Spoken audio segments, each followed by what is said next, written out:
Verse 7, read. Then they will put their trust in God and would not forget his deeds, but would keep his commands. Where will they learn his deeds? In the home.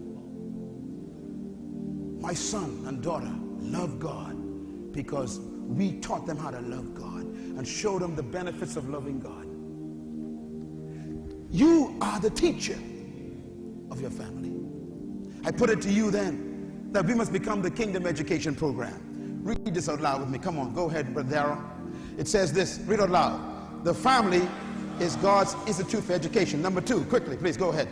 The family is God's system for transfer of values. Number 3, the family is God's program for instilling morality. Number 4, the family is God's source for establishing righteous traditions and customs. And number 5, the family should never be substituted by the state. And number 6, out loud, the state may transfer information but not morality and values.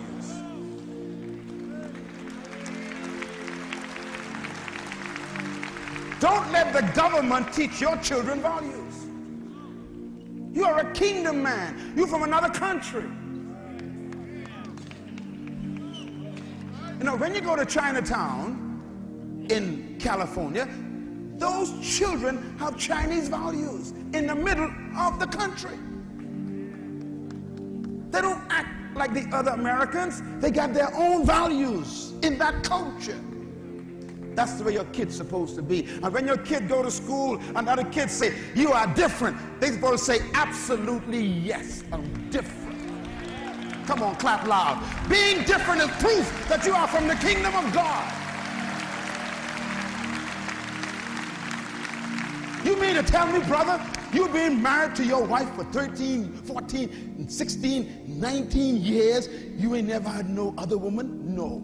Man, you are different. Absolutely yes. In our country, we only sleep with one woman. That's our wives, brother.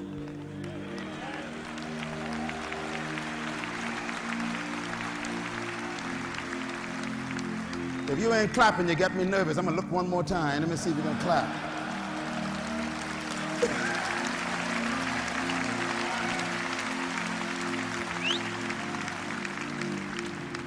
In other words, distinction is proof of your heritage.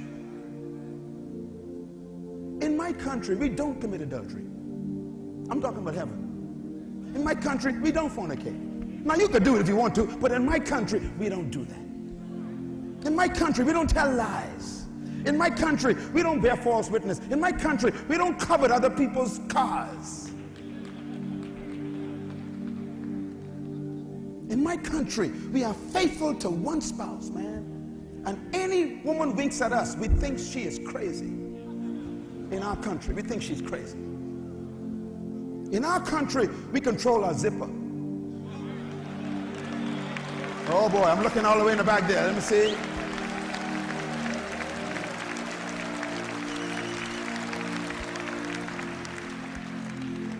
We are from another kingdom. Look at this last part here. Watch this. Read this out loud for me. Come on, out loud. Quickly. Brother Darrell, go ahead, please. Deuteronomy chapter 11 says this. Read. Teach them to your children. Talk about them when you sit at home and when you walk along the road. When you lie down. Go ahead, brother. And when you get up. Read the next statement. Write them on the door frames of your houses and put them on your gates, so that your days and the days of your children may be many in the land the Lord God swore to give your forefathers, as many as the days that the heavens are above the earth. God said, look, you fill your house with my instructions. I want you to take this message from this place. Take control of your family.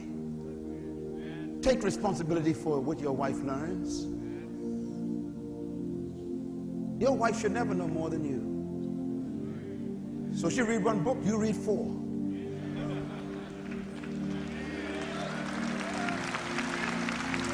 If she prays 1 hour, you pray 5. In other words, always be ahead. You cannot lead from behind.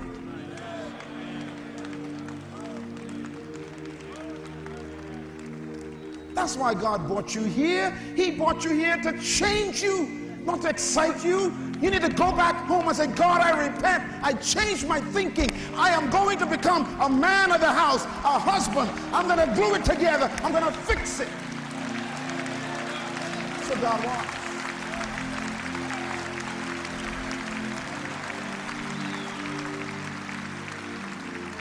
Finally, I want to close with the purpose of the family.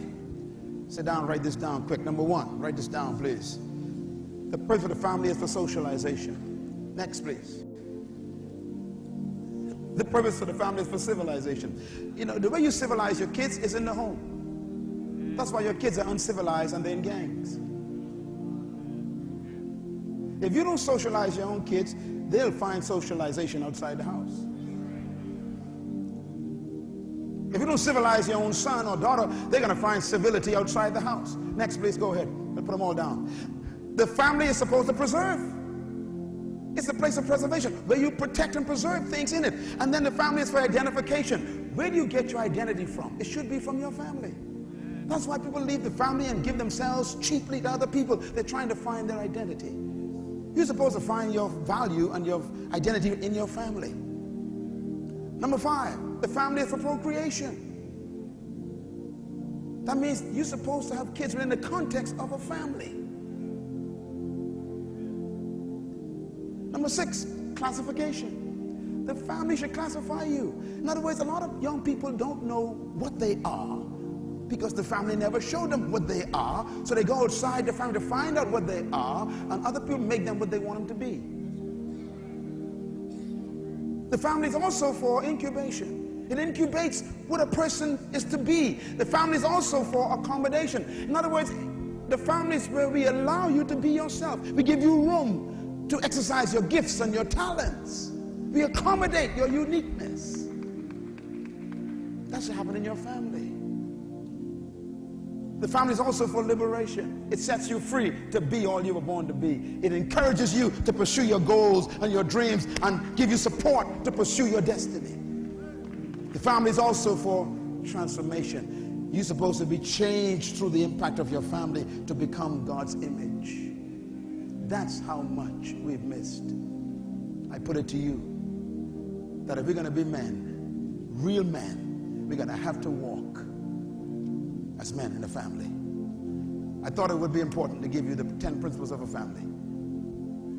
Number 1, very important. And this is key. Can you go ahead, Brother Darrell? Responsibility. Everybody say responsibility. Come on, man, write this down. Put it in the palm of your hand. This is the list for you to work on. Go ahead, list them all, please. I want you to write them down. Number 1 is what? Responsibility. Number 2, accountability. Number 3, respectability. Number 4, morality. Number 5, communicability. Number 6, values. Number 7, emotional shelter. Number 8, a natural psychological incubator. And number 9, self-concept and self-worth should be found in a family. And number 10, convictions and beliefs should come from your family. Look at that list. That's a human's life. I'm going to leave you in a few minutes. What we say here today is very, very full of a lot of information. But it's enough to keep you for the next 50 years.